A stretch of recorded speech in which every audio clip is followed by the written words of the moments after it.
Um, so welcome to today's lecture. Today this will be kind of a short lecture. We will be discussing the Metropolis Hastings algorithm in a slightly more general way than what we discussed in the previous lecture. So in the previous lecture, we motivated the whole algorithm generating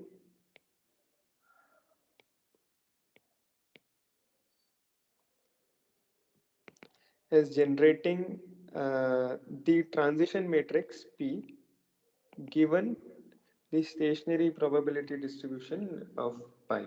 Okay, so what we did was that we started with an undirected graph. Okay, with let's say n nodes, with n nodes, and now that we have that undirected graph, we can evaluate the value of r, that is the largest number of neighbors that any node in the graph can have. So what we are given is that suppose we have state 1, state 2, state I, state j, and n.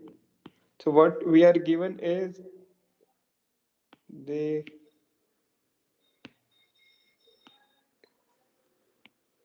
okay, so we have been given the stationary probability distribution. So when we say stationary probability distribution, what we mean is that we have pi 1, pi 2, pi I, pi j, and pi of n. Okay. So these can be interpreted as matchsticks, and the length of the matchstick is proportional to, is given by the probability that we have. So then what we said was that given the undirected graph, suppose we have reached the state I after some random walk. Okay, so we have reached the state I, then there will be neighbors of the state I. There will be several one-step neighbors of the state I. Now, for ease of illustration, let us assume that we have r many neighbors. Okay. Then, when we have r many neighbors, the first step is to pick a neighbor uniformly at random.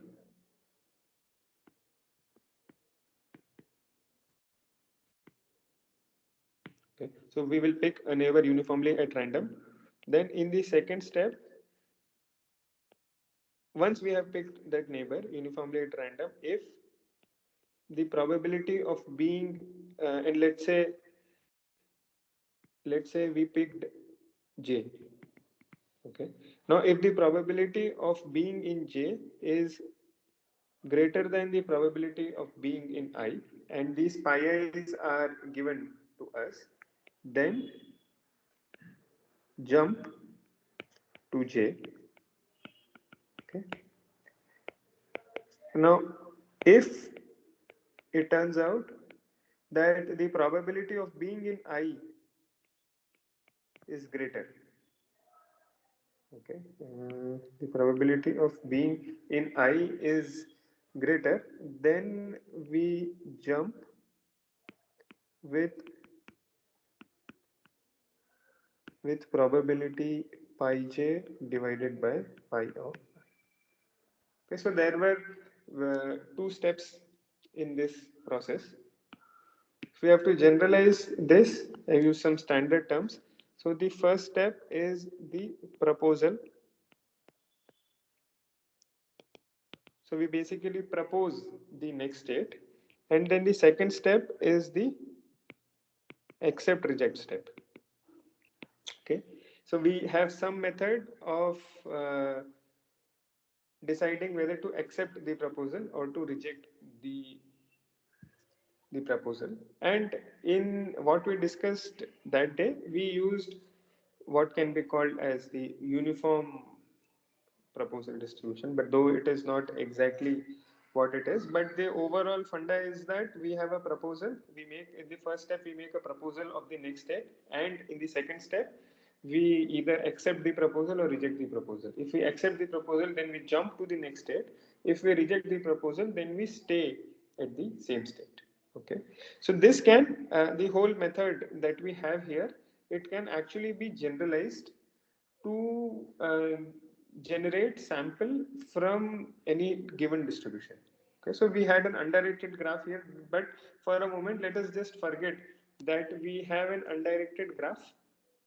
Okay, if we forget that we have an undirected graph, then what we are interested in is that we have n states. Okay, so we have n states. These n states can be on the real line, they can be two-dimensional points, or they can be d-dimensional points as well. Now we have to, but these are finite number of states. We have to generate a probability mass functions or something. So we have to generate random variable x, which takes on values from 1, 2, 3 till n, okay, such that probability of xt at time t is equal to I is pi of I. Okay, so there is this interpretation of this process as well. We have to generate, so I'll just say that again, we have to generate random variables. We have to generate a random variable x which takes value from 1 to n is a finite number, such that at tth instant the value of the probability of the state being I is equal to pi of I. Okay, and how we do that is by creating a Markov chain, doing a random walk where the next state is defined by this by a proposal. Okay, so for the next state, we do a proposal, and with some probability we accept the proposal, and with some probability we reject the proposal. Okay, so if the undirected graph is not given, we can maybe, it actually depends on the application, but we can maybe assume that every state is connected with every other state and all those things. So we want to take this argument a little further today. We will also see Gibbs sampling, which is another method of generating probability distributions, but we want to do it using Metropolis Hastings as well. Okay. So in the general setting, I mean, it is the idea is very simple and it is very similar to what we have here. What is known is a, okay, so let us first say we want to generate a, it can be continuous or anything. We want to generate random variables x that are distributed as the PDF f. Okay, and this f is some complicated distribution. Okay, so this is our we have to generate samples from f. So that is our objective. What we know, or what we can assume that we have a code or a black box which just gives us is a proposal distribution. Okay, so that is some distribution that proposes the next state given the current state. Okay, so when we say what will be the next state given the current state, we generally say that this is conditioned on the current state. Okay, so this is conditioned on the current state. We can write it as, let's say, x tilde, the proposal distribution. If we denote by q, what is the next state given xj.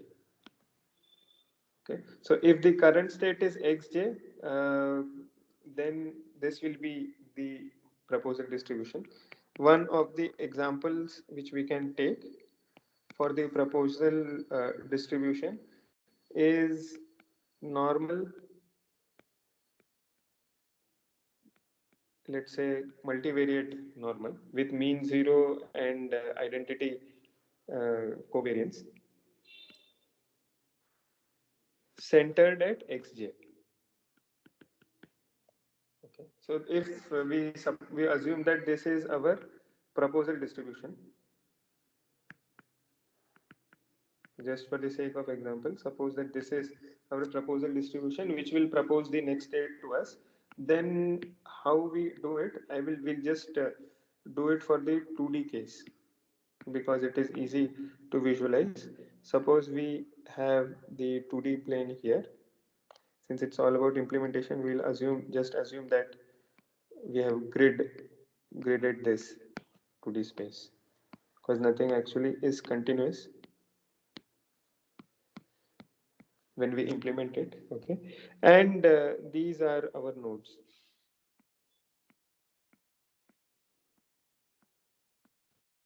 If it is a high dimensional plane, we can imagine you can imagine that. Okay, so suppose it does a random walk.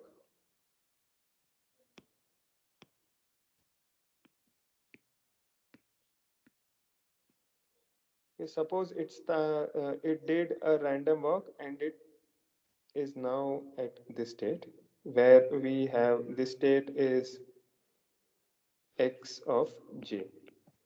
Okay, so the first step in this is, as we discussed earlier, the first step is the proposal step.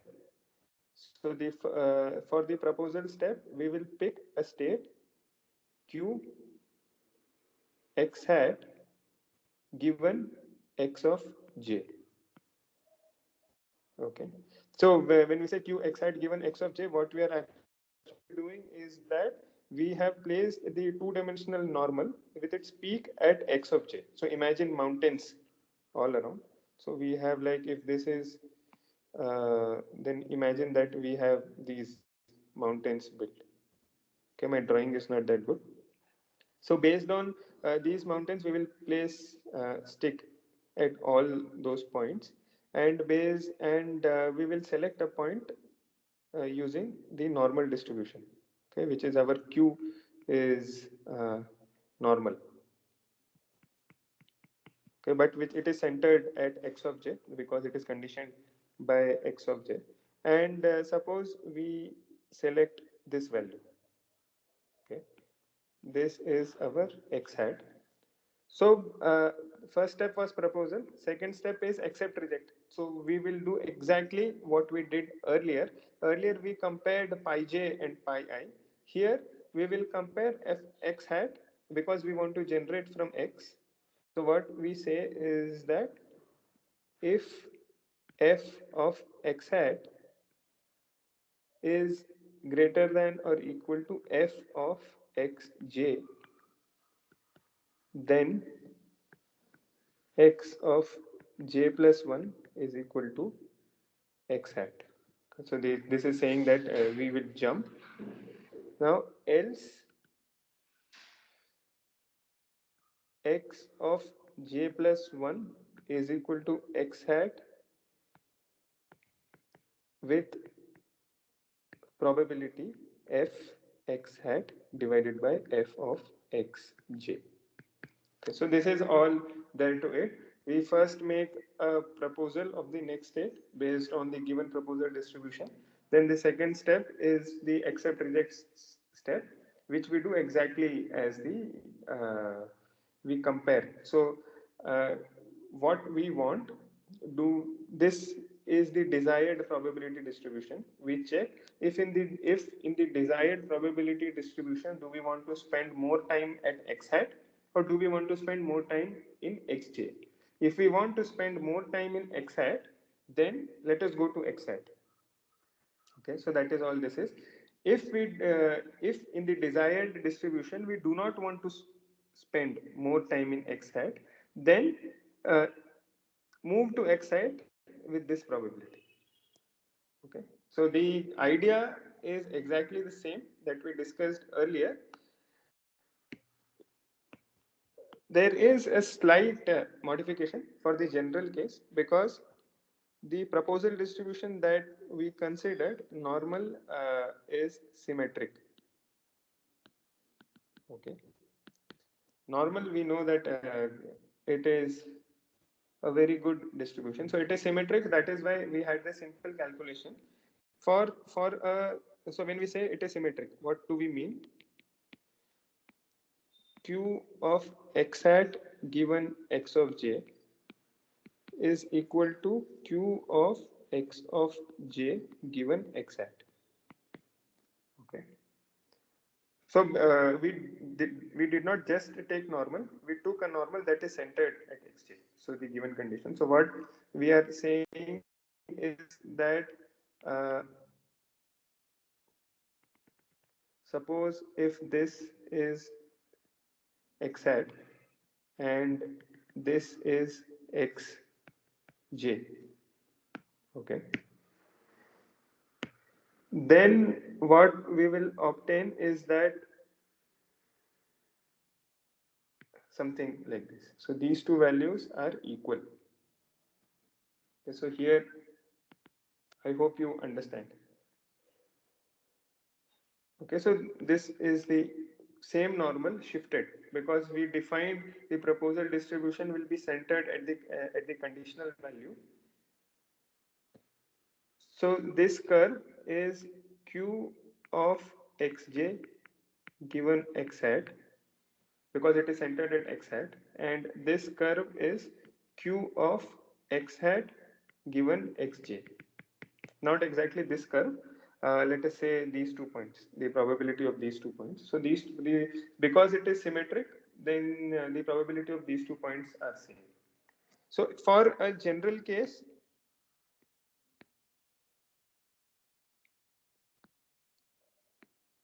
just spend some time on this. If you do not understand, let us say this is the probability for this, just to be correct. Okay. So if you look at high theory, the probability of 1 point will be 0. But anyway, okay. So for the general case, what we will have is the probability of x hat comma xj. So remember, we are still talking about Markov chain. So these becomes our state of the Markov chain. When we say probability of x hat comma xj is the probability of jumping to x hat from xj. So this expression is given by min 1 comma f of x hat divided by f of xj q of xj given x hat q of x hat given xj. Okay, so we also have this additional expression. So these are there to make sure that the detailed balance is satisfied. We will not look into detailed balance and all those things. It will not be asked in the exams as well. Yeah. So if the proposal distribution is symmetric, then this quantity will be 1, and what we get is the expression that we discussed. But for the general case, we will have this expression as well. Okay. And one thing which you have to remember is that when we say that generate random variables with this distribution or that distribution, what we are actually doing is that if we do a long enough random walk, then the proportion of time that we are spending in each state, that is given by f. Okay, here we said that then the proportion of time that we are spending in state 1, state 2, state I, state j, state n, that will be given by pi's. That will be given by the pi vector. So that is what we mean by generating or simulating that particular distribution. Okay, so that was all. We will also discuss Gibbs sampling. There is another lecture where we discuss Gibbs sampling. That is another method for generating multivariate probability distributions. One last point that I want to make is that this P that we generate, this will not be unique. Okay, there are several P's which gives the same pi. So that is another point to note. Yeah, so that's all.